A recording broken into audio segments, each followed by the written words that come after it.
కింద కూర్చొని ఏం చేస్తాం, కొంచెం నాలెడ్జ్ ఏమి ఎక్కించుకుంటే బాగుంటది కదా అని చెప్పేసి పైకి వచ్చి పెట్టడానికి వచ్చేది ఇక్కడ పిలిచారు. ఎనివే నా పేరు వచ్చేసి ఈశ్వర్ అండి. మాది కూడా ఇక్కడ దగ్గరలోనే దొండవాక అనేటువంటి గ్రామం.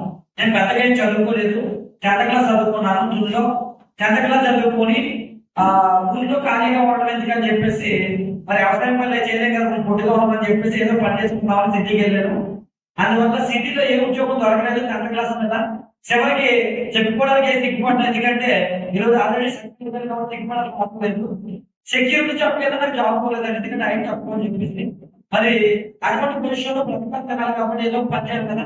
ప్లంబర్గా లైఫ్ స్టార్ట్ చేశాను. ప్లంబర్గా గా ఎంతకాలం కష్టపడినా జీవితం ఇంతేనా అనిపించేది.